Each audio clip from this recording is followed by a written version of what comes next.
I'll continue reading The Guardian by Nicholas Sparks, and this is chapter 29.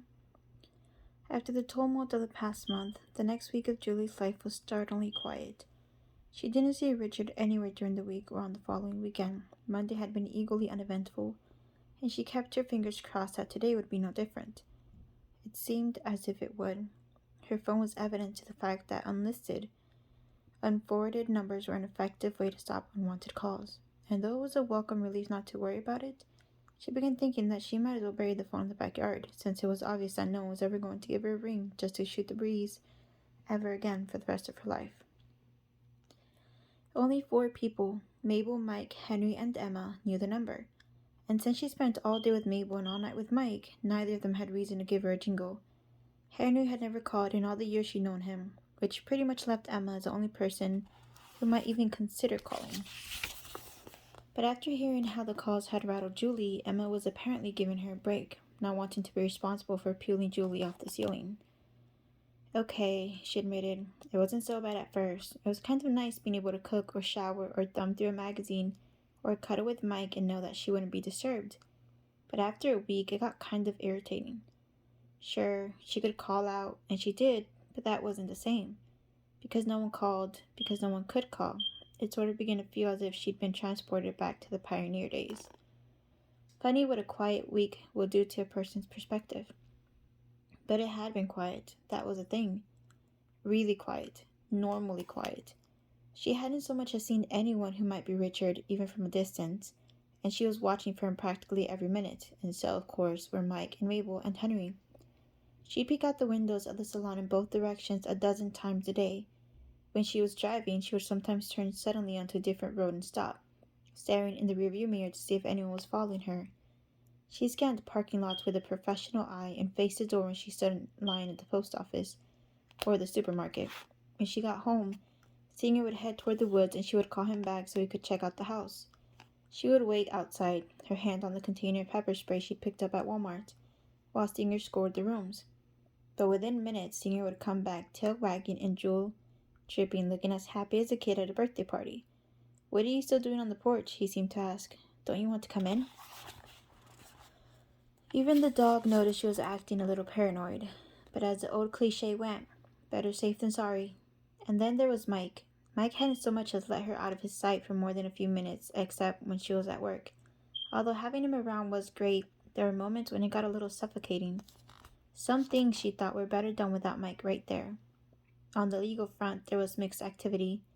Officer Romanello had come by the week before and talked to both of them. She got their story and said not to hesitate to call her if anything out of the ordinary happened again. That made Julie feel better. Mike felt better for it too. But so far they hadn't had reason to call. On another front, the district attorney had declined to press charges, and though he held open the possibility that they might be reinstated at a later date, Mike was off the hook for the time being. He'd done this, he said, not because he felt Mike was justified, but because Richard hadn't shown up to give his formal statement, nor had they been able to contact him. Strange, she thought when she heard about it. But 8 days of nothing, absolutely nothing, had emboldened Julie. Not that she was dumb enough to forget the possible risk. I would never be one of those abused guests on morning talk shows that everyone in the audience considered an idiot for not seeing it coming, she told herself. But a subtle change had taken place, without her particularly being aware of it. The week before, she'd expected to see Richard. She'd expected to see him lurking everywhere, and she'd been prepared for it. What she'd do exactly depended on the circumstances, of course, but she had no qualms about screaming or running or setting Singer loose on the guy if she had to. I'm ready for anything, she repeated to herself. Just make your move. Any inkling of trouble and you'll be sorry, Mr. Franklin. But 1,000 moments of looking and listening and not finding a trace of him had slowly nicked away at her resolve. And although she still felt a heightened sense of wariness, she had reached the point where she didn't expect to see him. So when Mike mentioned that Stephen Sides had left a message asking him to swing by for a brief meeting after work, Julie told him that she was tired and was going to head on home alone. Just come on over when you're done, she said, and if you're going to be late, give me a call, okay? Singer bounded out of the Jeep as soon as she parked and circled the yard, moving farther and farther from her, his nose to the ground. When she called for him, raising his head, he looked at her from across the yard. "Aw, come on," he seemed to be saying. "You haven't taken me for a walk in ages." Julie got out of the car. No, we can't go now, she said. Maybe later when Mike gets here. Singer stayed where he was. I'm sorry, but I don't really want to head out there, you know? Even from a distance, she saw his ears droop. Oh, come on. Julie crossed her arms and glanced around. She didn't see Richard's car, nor had she seen it while she was driving, unless he was planning to hike in a couple of miles. He wasn't there. The only car parked on her street bore the name of the real estate company that was offering the lots for sale, along with the name of the lady who was selling them, Edna Farley. Edna was a regular at the shop. Though Mabel did her hair, over the years Julie had gotten to know Edna.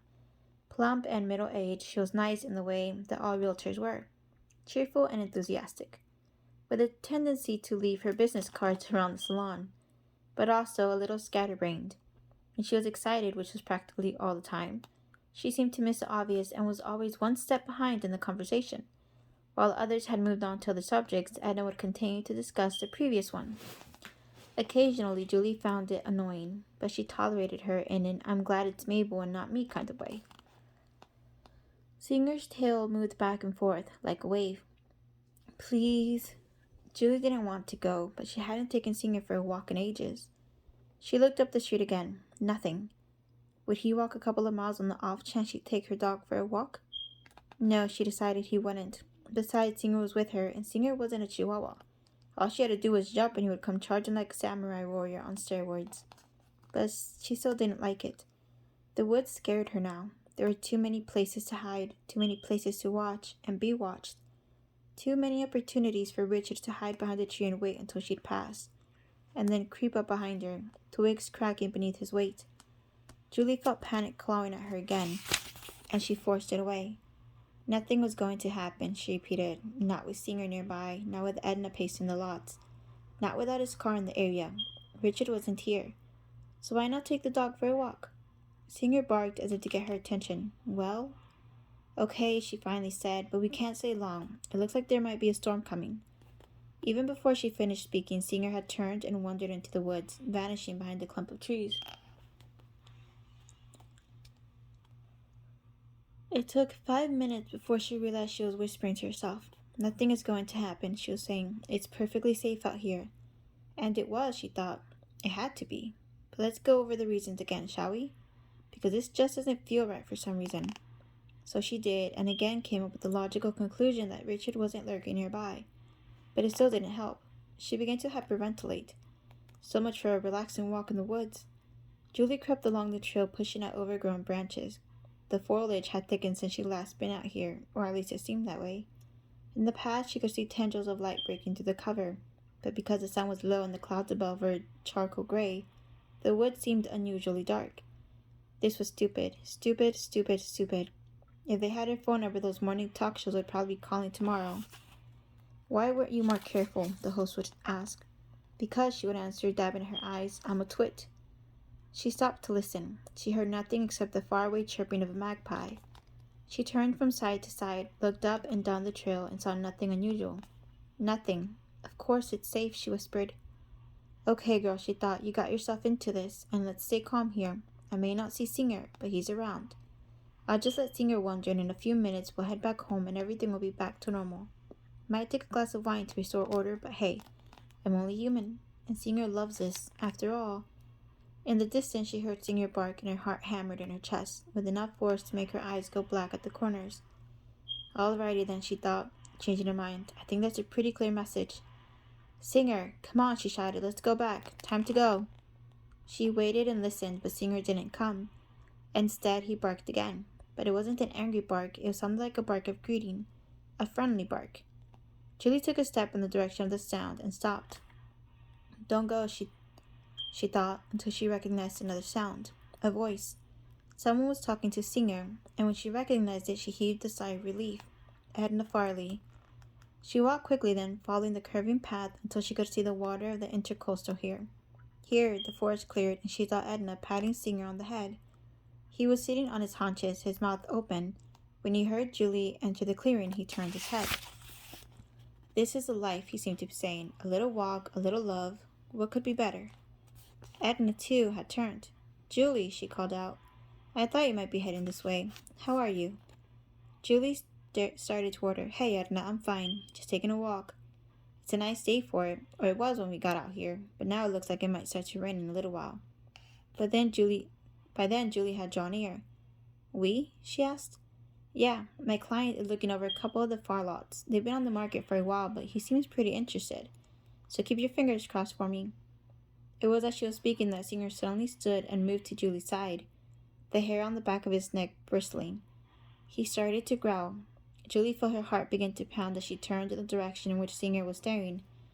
Her eyes took a moment to adjust, and she drew a labored breath. In the background, she could hear Edna going on. Oh, here he is now, Edna was saying. Before Julie could move, before she could think to do anything other than stare, Richard was standing beside Edna. He wiped his brow and smiled at her, making Edna flush a little. You were right, Richard said. Those lots were nice, too, but I think I like the ones on this side a little better. Oh, yes, you're absolutely right, Edna said. And the view of the water on this side is priceless. They're not making any more waterfront, you know. It's a wonderful investment. She laughed, but neither of them was listening to Edna now. Oh, where are my manners? I'd like you to meet a friend of mine.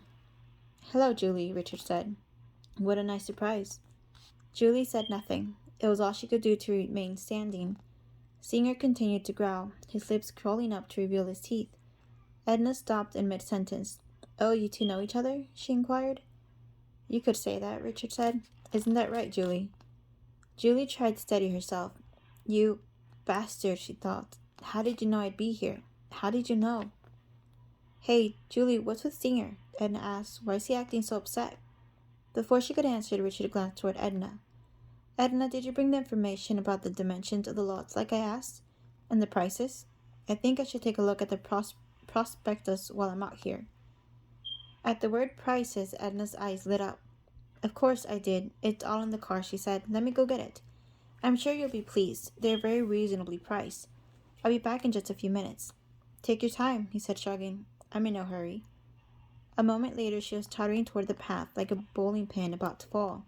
When she was gone, Richard turned to smile on Julie. You look wonderful, he said. I've missed you. How have you been? It was then that Julie realized with a sudden sinking urgency that they were alone, and the realization was enough to jolt her to her senses. She took a step backward, thanking God in heaven that Singer was between them. What are you doing here, Richard? Richard shrugged as if he'd known she would ask. It's a great investment. I'm thinking that this might be a good place for me to put down some roots. A man needs a place to call home, and this way we could be neighbors. Julie paled. He smiled. Would you like that, Julie? Me living right next to you? No? Then maybe I just wanted to talk to you. You changed your phone number. You won't go anywhere alone. What else could I do? She backed away another step. Singer stayed in place as if daring Richard to approach her, his rear legs shaking as if ready to pounce. I don't want to talk to you, she said, hating her plaintive tone. Why can't you get that through your head? Don't you remember our dates? Richard said, his voice soft. He looked almost wistful, and the whole scene suddenly struck Julie as surreal.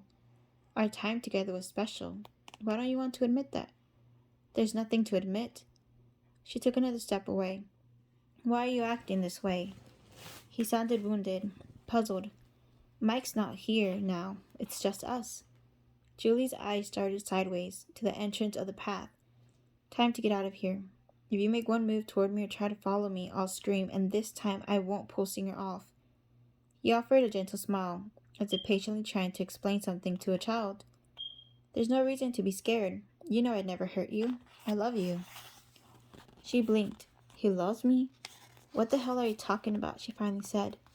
The words coming out with more force than she'd anticipated. I love you, he said again. And we can start over now. We'll go to the theater again. I know you like that. Or if you don't want to do that, we can go anywhere you want. It doesn't matter. And we'll just chalk up this information with Mike as a mistake, okay? Infatuation with Mike as a mistake, okay? I forgive you. As he spoke, Julie continued backing away, her eyes growing wide with every word. But it wasn't simply his words that scared her. It was a look of utter sincerity on his face. He gave a sly smile. I'll bet that you haven't even told him that you let me spend the night at your house. How do you think he'd feel about that? His words struck her with almost physical force. Richard saw her reaction, and seeing that he was right, held out his hand. Now, come on, let's go someplace quiet and get a bite to eat. Julie backed away, stumbling on an exposed root and almost losing her balance. I'm not going anywhere with you, she hissed. Don't be this way, please. I'll make you happy, Jessica. For a second, Julie wondered if she had heard Richard correctly, but she knew she had. You are insane, she sputtered. This time her words stopped him. You shouldn't say that, Richard said, his voice acquiring an ugly edge. You shouldn't say things you don't mean. From the corner of her eye, Julie saw Edna re-entering the clearing again. I'm coming, she called out cheerfully. I'm coming. Richard was still staring at Julie when Edna reached them. She looked from one to the other. Something wrong? She asked. Richard finally turned away from Julie's gaze. No, he said, not at all. We're just trying to figure out how many homes there might eventually be. I think Julie likes her privacy. Julie barely heard him answer. I've got to go, she said suddenly, starting to back away again. Richard smiled. Bye, Julie. See you around. Julie turned and started out of the clearing. Singer stayed for a moment as if making sure Richard wouldn't follow, then went after her. Once out of their sight, she started to run, then began running faster. She crashed through the branches along the path, her breath heavy and fast. She fell once and got up quickly, ignoring the pain in her knee. Hearing noise, she glanced behind her. There was no sign of Richard behind her. She started to run again, forcing her legs to keep moving, feeling the branches sting her face as she plowed ahead. Almost there, she prayed, almost there. Minutes later, she was choking back tears when Mike entered the house. He held her while she cried. After telling him what had happened, she finally gathered her senses enough to ask why he was home so soon. Mike's face had gone white. When he spoke, his voice was whisper. My lawyer wasn't the one who left the message. Chapter 30. Officer Jennifer Romanello was seated at the kitchen table half an hour later. Her eyes on Julie, she recounted her story. It hadn't taken long for Julie to tell her everything. Though the words were important, it was the look on Julie's face that confirmed she was telling the truth. Despite the outer calm she was trying to maintain, it was clear she was pretty much a wreck. Even Jennifer got a major case of the willies. Goose pimples rose on her skin when Julie recounted how Richard had called her Jessica. I don't like the sound of this, she said, when Julie was finished. Though she knew it was an understatement worthy of someone with Pete Gandy's intelligence, what else was she supposed to say? Holy cow, buy a gun and lock the doors? This guy's a nut? Mike and Julie were so shaken they needed someone to keep her cool. Besides, it was exactly what her dad would have said. Her dad was a master at keeping people calm in tense situations. He always said it was the single most important thing an officer could do if he wanted to live long enough to draw a pension. What do we do now? Mike asked. I'm not sure yet, Jennifer said, but can I go over a couple of things again, just to make certain I have them right? Julie was vacantly chewing on her nails, thinking about the one part of the story she left out. I'll bet that you haven't even told him that you let me spend the night at your house. How do you think he'd feel about that? Mike probably wouldn't care since nothing happened. It wasn't anything like Sarah had done to him, and it wasn't important to the story, right? So why couldn't she say it? Lawson thought she didn't realize at first that Jennifer had just asked a question. Do you have any idea how he knew you were out there? Jennifer repeated. No, she said, but he was there before you were. I guess he rode with Edna. I don't know how long he was there, but he definitely arrived before I got there. I saw her car by the side of the road, and I didn't see them walking in. Jennifer turned to Mike. And you thought you had a meeting with your lawyer, she asked. There was a message at the garage that I was supposed to meet him at 5. One of the other guys at the garage took the message, but when I got to the lawyer's office, he didn't seem to know anything about a meeting, so I came straight to Julie's. Mike looked almost sick and angry. Jennifer turned to Julie again. Can I ask why you went out there in the first place? I'm a twit, Julie mumbled. Excuse me? Nothing. She took a deep breath. I hadn't seen or heard from Richard in a week, and I guess I hoped it was over. I don't think that you should do that in the future. Public places are fine, but try to avoid places where he might find you alone, okay? Julie snorted. I don't think you have to worry about that anymore. And what do you know about Jessica? Nothing, really. He said he was married to her for a few years, and that it didn't work out. He didn't say anything more than that. We never talked about her. And he's from Denver. That's what he told me. And again, he didn't threaten you specifically? No, but he didn't have to say anything. He's crazy. No argument there, Jennifer thought. Sounds crazy to me. And he's never suggested what he might do next? Jennifer asked. Julie shook her head. I've had all sorts of fantasies, she thought. Want to hear about those? Instead, she closed her eyes. I just wanted to stop, she whispered. Are you going to arrest him? Meg asked, or bring him in for questioning? It took a moment for Jennifer to respond. I'll do what I can, she said. She didn't need to say anything else. Mike and Julie turned away. So, where does that leave us? Julie asked. Look, I know you're worried, I know you're scared, and believe me, I'm on your side. So don't think I'm going to leave here and forget about this. I'm going to look into Richard Franklin's past to see what I can come up with. And I'm sure I'll be talking to him at some point. But remember, I have to work with Officer Gandy on this. Oh, great. Jennifer reached across the table and squeezed Julie's hand.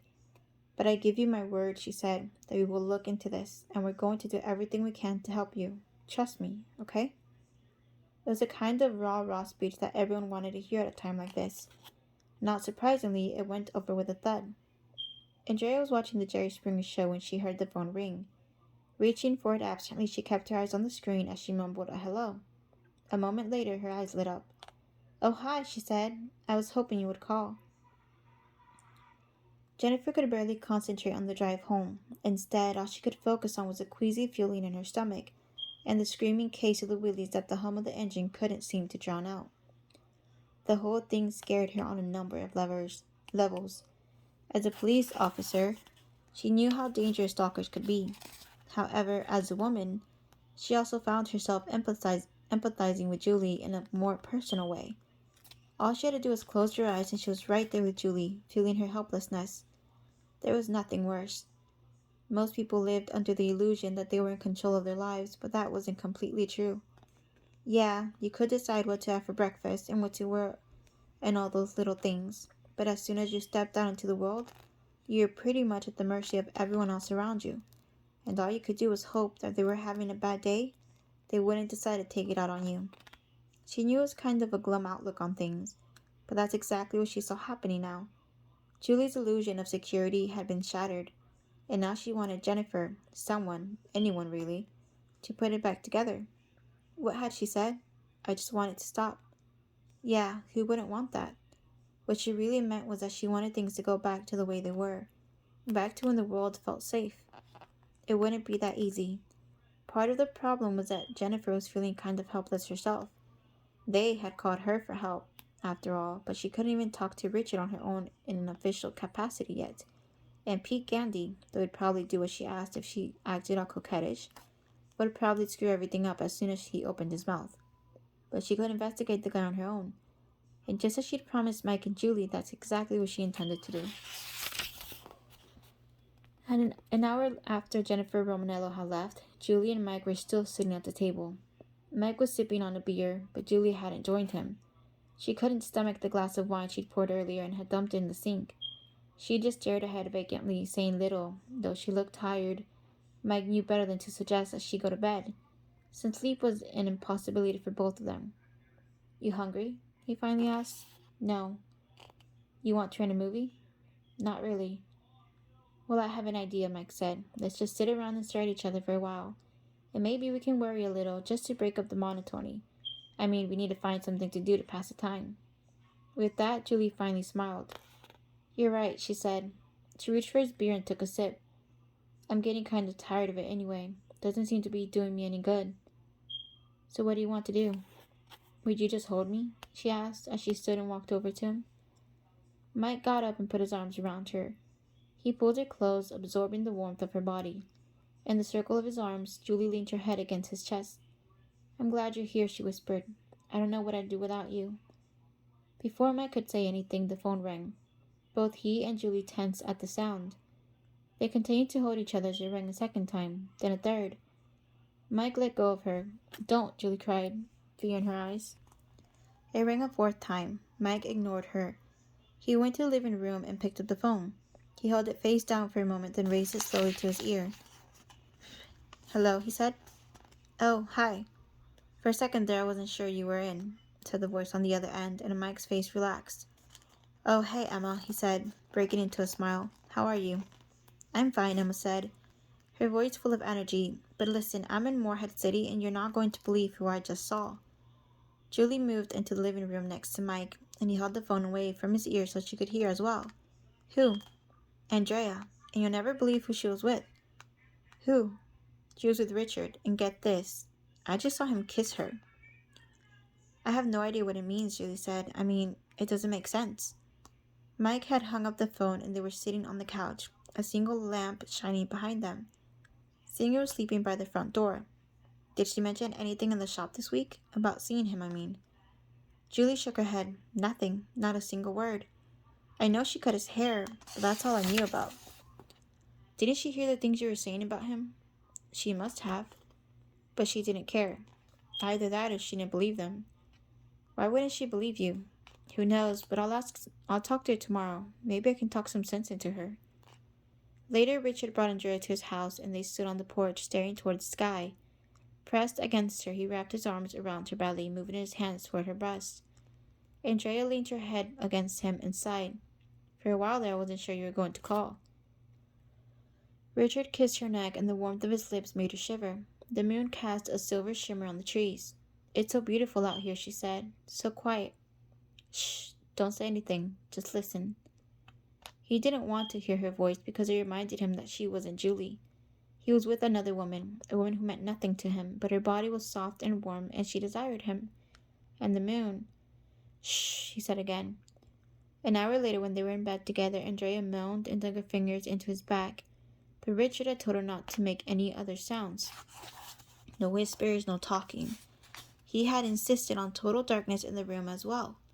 He moved above her, feeling her breath on his skin. Julie, he wanted to whisper, you can't keep running from me. Don't you see what we have? Don't you crave the completion that our union will bring? But then he remembered their meeting in the woods, the look of horror in her eyes. He saw her revulsion, heard her words of rejection. He felt her hatred. The memory wounded him, an assault on his senses. Julie, he wanted to whisper, you were cruel to me today.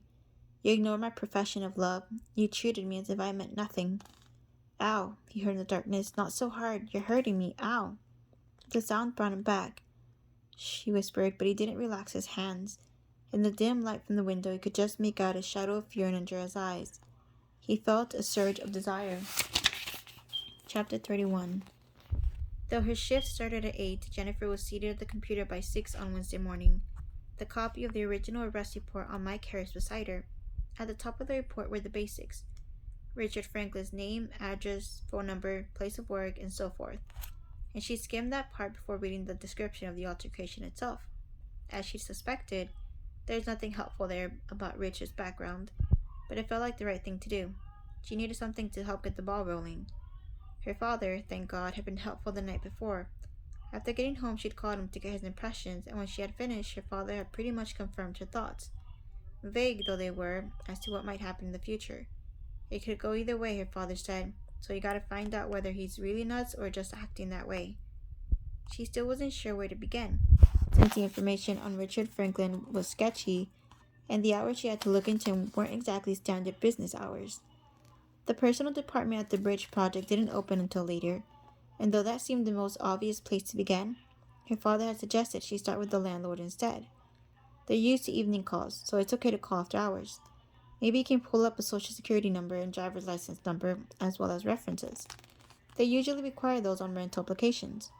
And that was exactly what she had done. After getting the name of the owner of the property through an acquaintance who worked for the county, she spoke to the owner, a man who sounded no older than 30. The house, she learned, had been owned by his grandparents. The rent was always paid on time through his corporation, and Richard Franklin had put up both the security deposit and the first and last month's rent in advance. The owner himself had never met Richard. He hadn't even visited the property in over a year. A local real estate company was in charge of the management, and he gave her that number. Next, she had called the manager, and after a bit of cajoling, he'd faxed over the rent application. His references listed his local employer and the head of personnel, no one from Ohio or Colorado. She did manage to get his social security and driver's license numbers, and as she sat at Pete Gandy's desk, she typed those into the computer. She spent the next hour searching for information, beginning with North Carolina. Richard Franklin apparently had no criminal record in the state, nor had he been arrested. Though his driver's license had been issued in Ohio, it was too early to check with the Department of Motor Vehicles there. Ditto with Colorado. Then using her laptop, she plugged into the high-speed phone line and checked the internet. Using standard search engine, she found about a zillion references to his name and quite a few personal web pages on Richard Franklin, but not the Richard Franklin she wanted. After that, she started running into roadblocks. To get information in Colorado and Ohio concerning a possible record would take at least a day, and the cooperation of another department. Since police records were maintained locally, not so hard if she was an officer, but not really cautious for someone in training. Besides, they would have to call her back, and if they rang while she was out, which no doubt she would be, since she was riding with Pete Gandy today, she'd have to explain to the chief why she had to call in to the Denver and Columbus police departments, and she might be off the case entirely, if not out of a job. Then again, she wondered whether his past was what he claimed it was. Was he really from Denver originally? Julie thought so, but who really knew? Her father had said as much last night.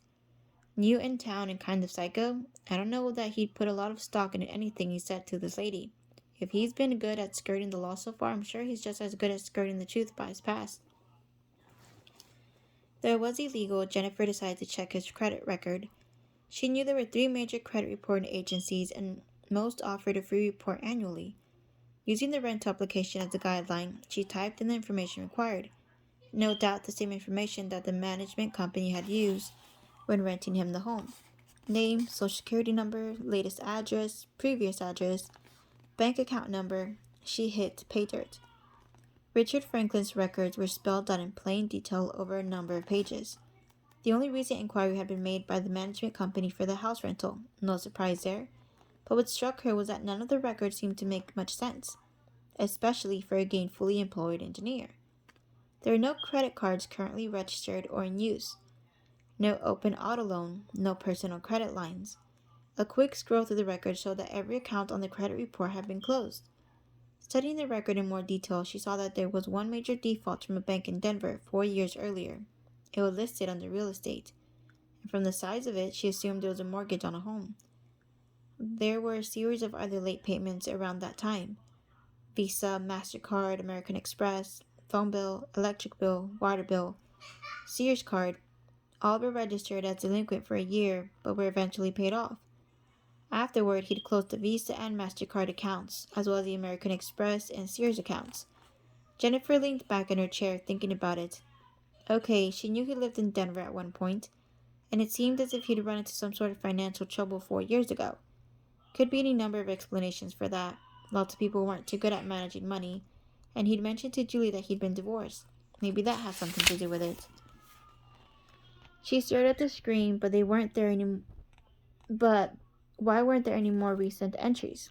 He was probably using the corporation to pay for his bills, just as he was doing with his rental, she thought. She made a note to check on it. What else? Without a doubt, she knew she also had to find out more about Jessica. But without further information, there was absolutely nothing to go on. Jennifer unplugged her laptop and stowed it in its padded case, wondering what to do next. Her best bet, she decided, was to wait until the personal office opened so she could talk to the people there. Richard was a consulting engineer on a major project and working with a major company, so undoubtedly they had other references. Maybe one of them could shed light on what had happened 4 years ago, but that meant another hour of waiting. Not knowing what else to do, she scanned the arrest report again, before finally focusing on his address and thinking, why not? She wasn't even sure what she was looking for exactly. She just wanted to see where he lived in the hope that it might give her more of an impression of the man. Her computer tucked under her arm, she grabbed a cup of coffee on her way out the door and got into her car. Because she was still learning her way around, she checked the map in the glove compartment before following the main road out of town into the rural area of the county. 10 minutes later, Jennifer turned onto the gravel road where Richard Franklin lived. She slowed the car as she approached the mailbox, looking for a number, trying to estimate where she was. After finding it, she picked up her speed again, seeing she had a ways to go. She was struck by how remote these homes were. Mills sat on multiple acres, and she wondered why an engineer from a major city would choose to live out this way. It was convenient neither to town nor to his job, or to anything else for that matter, and the road kept getting worse. As she drove farther, the homes grew older and more run down. More than one looked abandoned. She passed the ruins of an old tobacco barn. The sides had toppled when the roof caved in, and kudzu blanketed the structure. Weaving through the boards behind it sat the remains of a tractor rusting in the weeds. Another few minutes, another mailbox number. She was getting close now. Jennifer slowed the car. His house, she assumed, was the next one on the right, and she spotted it through the trees. Set back from the road, the home was 2 stories, not as neglected as the others, but the yard was horribly overgrown. Still, people who lived out this way probably did so because it was family property or because they had no other choice. Why would he have chosen a place like this? Because he wanted to hide? Or was hiding something? She didn't stop the car. Instead, she drove past and made a U-turn half a mile up the road. The same question cycled through her mind as she passed the house again and made her way back to the station. Richard Franklin drew back from the curtains, frowning slightly. He had a visitor, but he didn't recognize the car. It wasn't Mike or Julie, he knew. Neither of them owned a Honda, and he was certain they wouldn't have come to look for him here. Nor was it anyone who lived out this way. The road ended a couple of miles up, and none of his neighbors owned a Honda. But someone had come. He'd watched them creep up the road, driving way too slowly, knowing they were looking for something. The U-turn had confirmed his suspicions. If it had been a wrong turn or someone lost, it wouldn't have slowed in front of his house, and only his house, then sped up again. No, someone had come to see where he lived. "What are you staring at?" Andrea asked. Richard let the curtain fall back in place and turned. "Nothing," he said. The sheet had slipped down, exposing her breasts. He moved toward the bed and sat beside her. On her arms he could see bruises, and he ran a tender finger over them. "Good morning," he said. "Did you sleep well?" In the morning light, wearing only jeans, Richard looked exotic, sensual. "So what if you got a little rough last night?" Andrea pushed aside a loose strand of hair that had fallen across her cheek. "When we finally got around to sleeping, I did." "Are you hungry?" "A little, but I have to go to the bathroom first. Where is it again? I was kind of tipsy last night." "It's the last door on the right." Andrea scooted from the bed, taking the sheet as she went. Her legs felt wobbly as she moved out of the room. Richard watched her go, wishing she left the night before, then turned to the window again. Someone had come to see where he lived. Not Henry or Mabel either. He knew their cars as well. Who was it then? He rubbed his forehead. The police? Yes, he could imagine Julie calling them. She'd been completely irrational yesterday, scared and angry, and now she was trying to take control by changing the rules of the game. The witch officer, as she called. Not Pete Gandy, he was sure of that.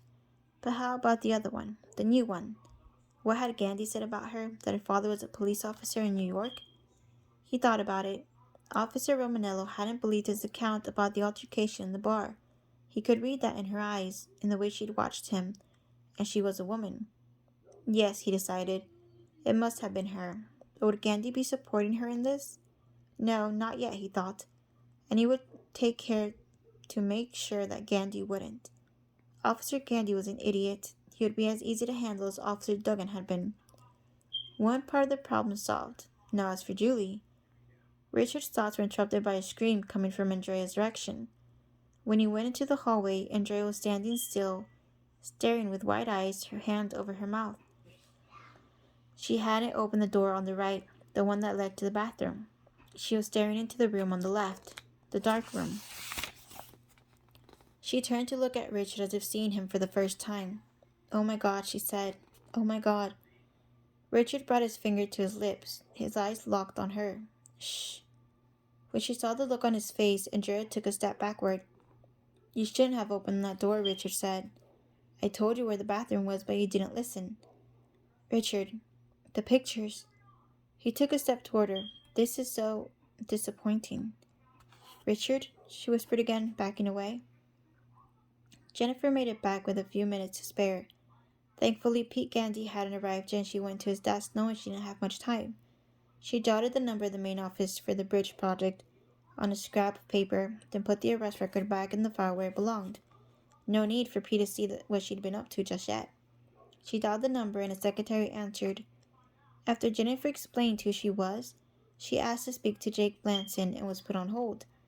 It was a man Mike had mentioned before. As she was waiting, Jennifer reminded herself to tread carefully.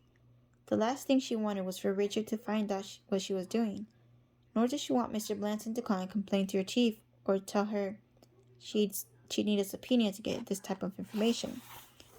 Neither of those were options, so instead she decided to stretch the truth just a bit, under the ruse of verifying the arrest report.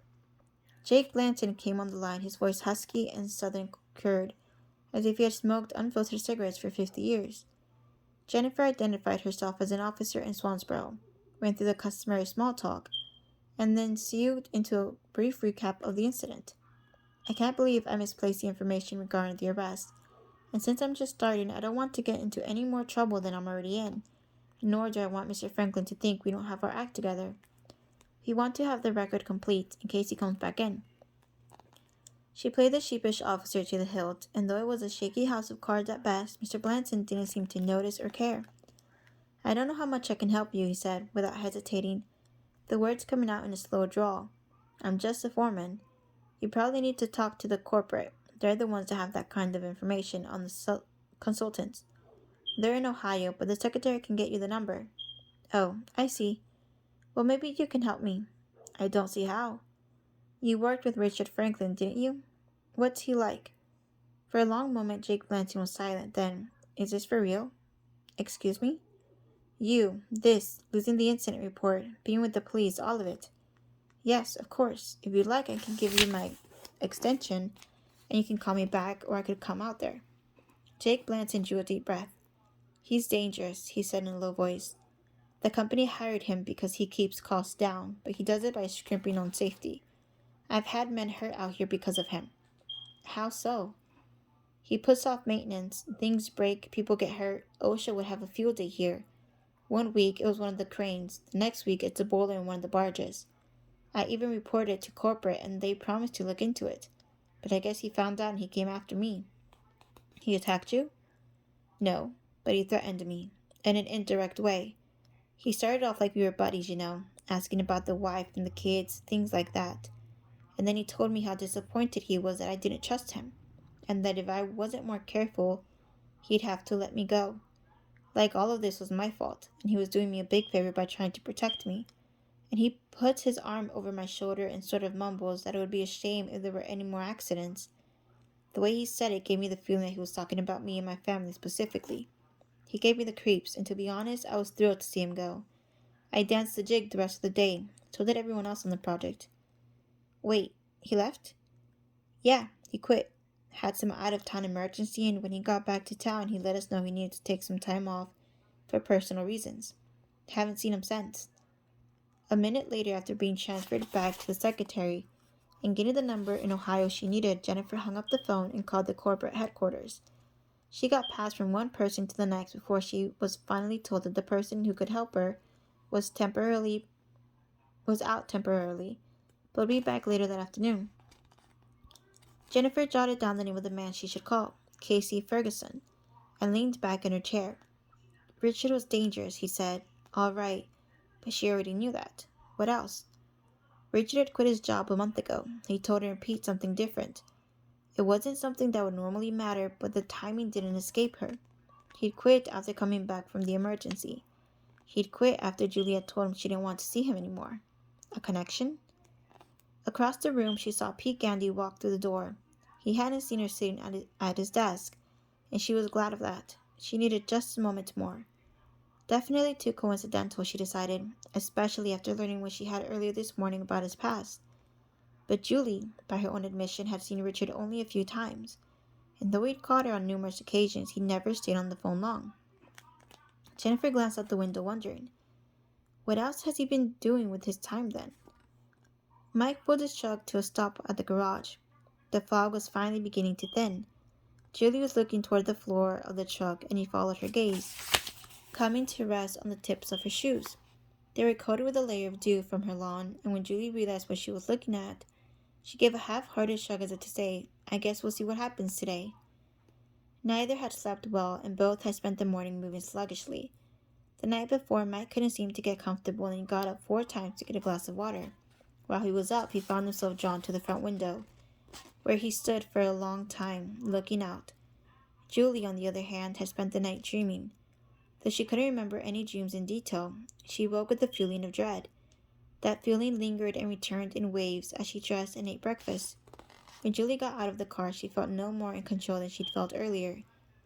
Mike hugged and kissed her and offered to walk her across the street to the salon, but Julie declined.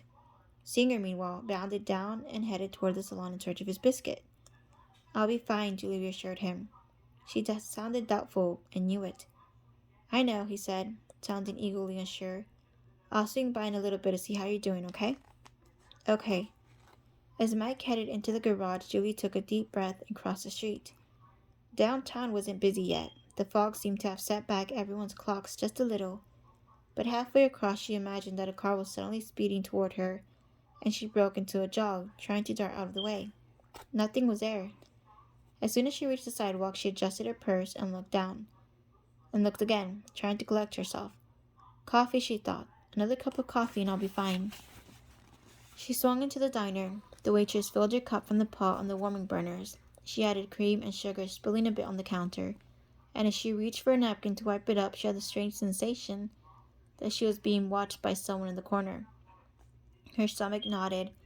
As she turned in that direction, scanning a series of booths, came some clutter with the remains from earlier breakfast. But no one was there. She closed her eyes on the verge of tears. She left the diner without saying goodbye. It was early. The salon wouldn't be open for another hour or so, but she was sure Mabel was already in.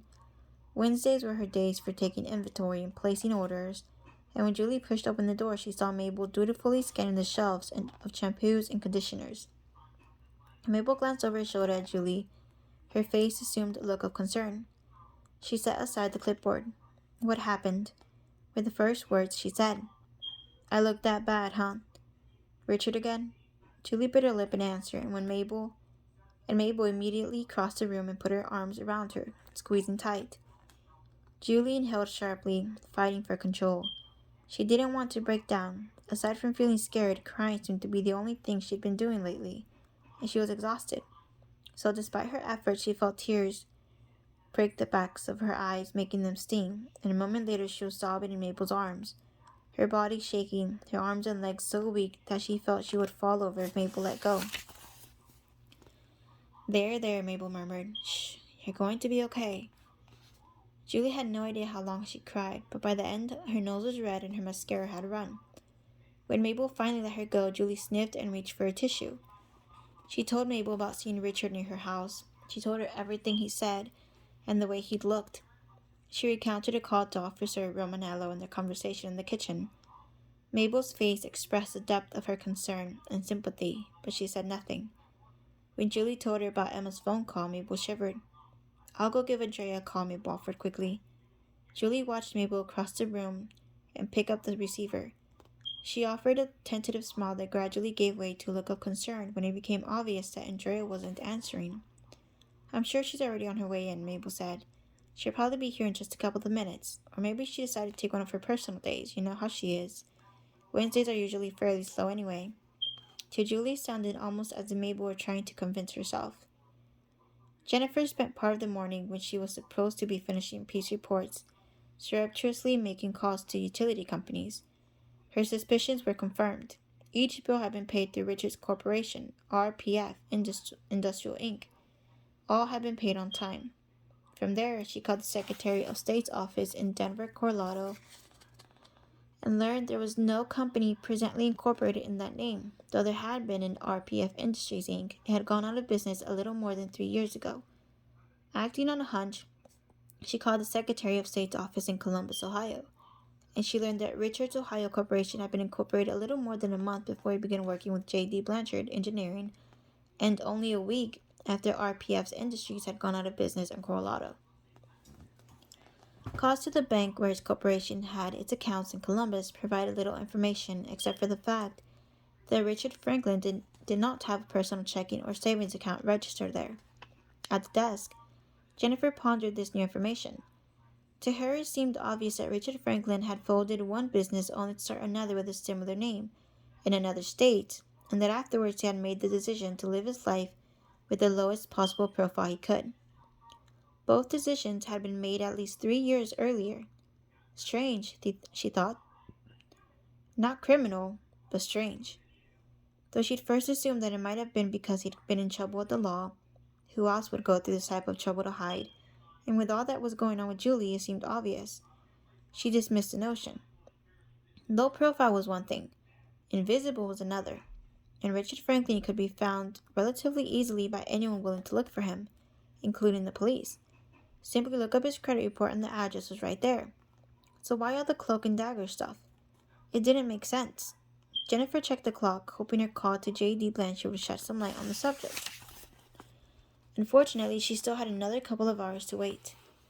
Pete Gandy entered the gym on his lunch break and saw Richard Franklin on the bench press.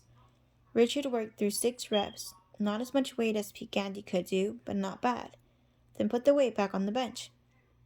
When Richard sat up, it took him just a moment to recognize Pete Gandy. "Hey, officer, how are you, Richard Franklin?" Pete Gandy approached him. "I'm fine. How are you feeling?" "Getting better," Richard smiled. "I didn't know you worked out here." "I've been a member for years."